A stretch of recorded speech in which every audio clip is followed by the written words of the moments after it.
Hi guys, Pete here from Ashton's Cars, and looking rather windswept today, I know, but I'm here with a very important question, which is, does size matter? If it does, then this might be the car for you. It's a Mercedes R-Class, and it's huge. So this Mercedes R-Class of ours is a 2009 model. It's the 350 diesel, and these are a huge car, 7 seats. It's the V6 3-litre engine in it. Same engine that you get in an S-Class, and like the S-Class, it also has the adjustable air suspension on it. So quite a car, but of course it's slightly shorter than an S-Class, this is, but it's also taller, and it has 7 seats inside it. So in many ways, it's a much bigger, more practical car. Sits in the range really between the sort of E and the S-Class back in the day, this did. 224 horsepower it musters out of its 3-litre diesel engine, so it's fairly powerful, but also fairly efficient. You get about 33-34 to the gallon out of one of these. Now importantly, this one is actually the 4MATIC version, and that means it's 4-wheel drive, so quite a practical car all round really. It's not quite as able off-road as an ML, which is the sort of SUV version of Mercedes, but in many ways I prefer this.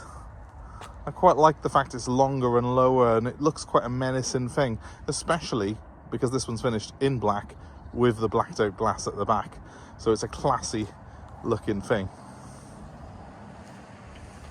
Now I'm sure one of the reasons that you'd want one of these is the luxury interior. This one's got the leather and Alcantara seats. They're in pretty good condition. This car's done just over 86,000 miles, so it's not done a high mileage by any means. But as you can see, the interior is worn very well on it. Now, what is very interesting on this particular car is, if I move to the back, I've got the TV screens. I've also got some wireless headphones for this system as well. So I've got the screens here. Little bit marked this one is, but it's not too badly actually. I think it's just dirt. All in all, a little bit of a bonus for people, and you can plug in on the side of here. You can put a PlayStation or something like that in there if you wanted to, so as the kids can be entertained while you're on the move. I'm sure that's an absolute godsend for a lot of people with kids of a certain age. These seats are also very practical because they fold forward like that. I like the action of them because it's very easy then to access this rear row of seats. So 7 seats in total. You've got basically 2 at the front, 3 in the middle, 2 right at the back there. But of course these back seats do fold to give you massive boot space. Another thing about this middle bench is that they are actually able to slide forwards on rails, so you can create a bit more leg room for that rear row, or you can push it right back and just have limo style leg room on the middle row. Now I've got those back seats up at the minute, so let's have a quick look at what the boot space is like with them in place. Not bad really, especially when you consider that this is a 7-seater, because a lot of SUVs have not got any room whatsoever in the back here. These do fold though. A little touch of a switch there. I think you got to put the base down as well to get them completely flat, but you get an idea of how much space there would be in here with that down. It's a huge thing, bigger than even probably the largest Volvo estate. So look at the size of that. You can almost live in this car, it's that big. And this does give me the opportunity to show you that it's got like cup holders in the back as well. Everyone gets an inertia seat belt. It is a very practical machine, this car is. In terms of condition, well, this one's, as I say, done 80-odd thousand miles, so it's not a huge amount of mileage, but it does look fairly smart. You've got a very, very nice set of, I think, 18-inch alloy wheels on this particular car. Show you the others. There's not any marks on them as such, and I haven't really had them jet washed properly, just a quick wash off at the yard. So I do think they'll come up really, really nice, these wheels will. Little bit of a dent there, but that's one for my dent master guy to do, so that's not going to be an issue.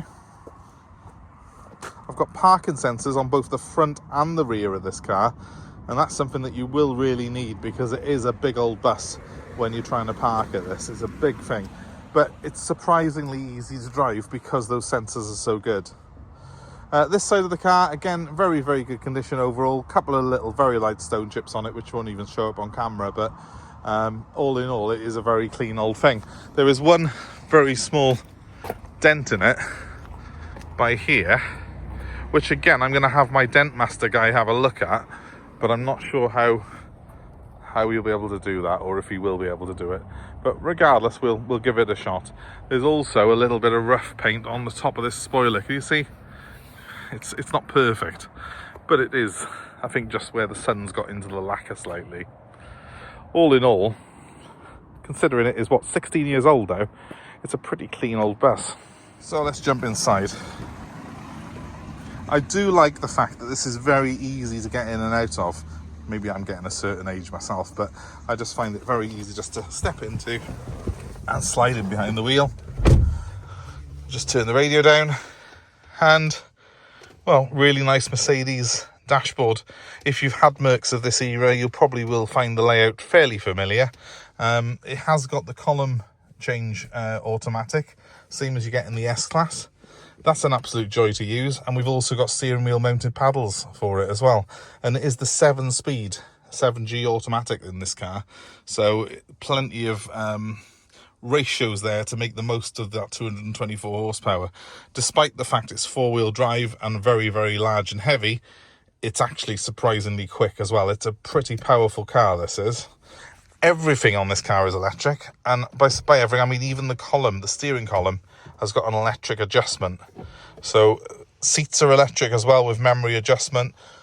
You've got 6 electric windows in here. That's the very rear ones open together by there, and then you've got the 4. So you've got 6 windows that open. They tilt, those rear ones do. The wood is probably not real, but it does look convincing enough, and it's quite a classy sort of colour, the dark wood in this car. And of course we have got a navigation system there. This car has got Bluetooth as well for your phone, so you can make calls while you're on the go. And well, it's got everything in it. Having a moment there. Cup holders in there, a little ashtray by there, and then another little pouch there to put your mobile phone in. It's quite well thought out. It's got a huge glove box as well, and I have got a big stack of history for it, which I'm going to sift through and put a summary up on the item description for you. So, well, let's just start it up and see what it sounds like, shall we? So, normal key on this, conventional key. I've got a brake light out at the moment. Ignore that, because obviously the car will be going through our service centre before it goes out to anyone. And also that's telling me that the auxiliary battery, this car's got 2 batteries. It's got the normal battery and then an auxiliary battery is low, but I think that's where we just had it parked up, because it goes off straight away then. And everything is working as it should. But obviously we'll check that out. So 86,102 miles from our 3-litre diesel. Let's see what it sounds like. Potent, I think, is probably the word. It's very smooth. It's got plenty of grunt in it, this engine has. I've driven so many cars that have got this 350 engine, from the S-Class through to the bigger E-Classes that we get in. It's a good old lump of an engine. It delivers the power, it delivers plenty of torque, and also in general it's an engine that we don't have any issues or trouble with, so it's a big thumbs up from me in terms of the reliability of this car. Well, my hands are quite dirty there, excuse the fact I've been doing some valeting this morning on other vehicles. Other little toys that we've got, well, I'll just very quickly take you through them. I don't want to bore you too much, but we have got heated seats in the front here. We've got dual zone climate control, which operates through these dials, and it's quite nicely light up. You see where the temperature is, and also the car has got the ESP system from Mercedes, and there's for the parking sensors. The C and S button there is for the comfort and sport mode for the car's gearbox. You can select between those yourself quite easily. I'm just driving it currently in comfort mode, which is why you'll see a little C down in the bottom right hand corner of my digital display there. But you can put it in sport if you want it to kick down a bit more. Really, it doesn't need it, it's got so much torque. The car's got cruise control, as all Mercs have. This is the stalk for that. You just select cruise by pressing it down or up, and you can also resume speeds you were doing before by pressing it backwards. What is also quite cool is by pressing it in, you can make it into a speed limiter function, which is quite good. So I can limit myself to 20 miles an hour now. Ideal here in Wales, which, well, we won't go into too much. But it's quite a handy function, that is, and it can certainly help you keep your driving licence. Let's just jump out of her quickly. We'll leave her run in a second so you can hear the engine from outside. As I say, these particular engines are pretty trouble-free and all. I do like a Merc 6-cylinder. Obviously, the 4-cylinder Mercedes engines are very good, but they never appeared in the R-Class. It's just too big and heavy for a 4-cylinder engine, this car.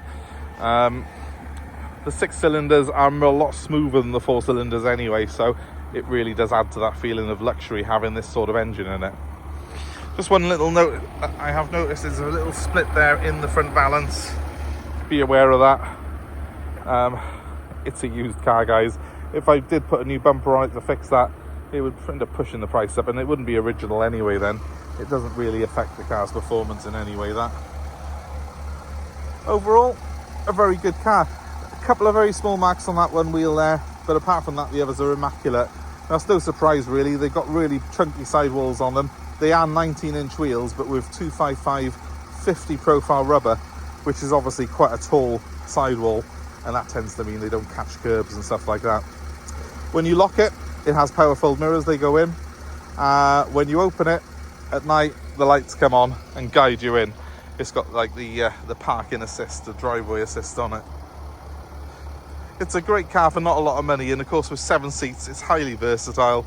It's an automatic, and it's a 4-wheel drive, so it will get you out there in the worst of weather conditions. Certainly handle the worst that Britain can throw at it. If it's for you, well, give me a shout. My number's 07932 873 646, and this Mercedes is going to be available for nationwide delivery. We're also happy to take your old car in part exchange. If you're looking for a big old lump of a car like this and you don't want to spend a fortune, well, this car's going to be ideal for you, because it's got all the toys, but at really very little cost. For the price of a reasonable Ford Focus, you've got a real bit of quality here, which was over, even back in 2009, the base price on this was, I think, £45,000, which was a lump of money back then. It's a lump of money now, but back in 2009, serious money. These were not a cheap car. So thanks for watching, guys. Please give us a like, share, subscribe, hit the notifications, and keep in touch, and comment below and let us know your thoughts on the Mercedes R-Class.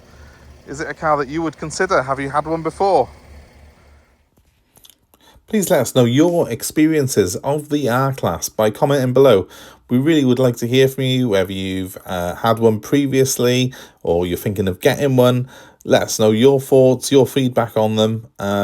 And it's always great to have a sort of community response to these things. So please get involved, get discussing this car and others like it. And thanks ever so much once again for watching our videos. Bye for now.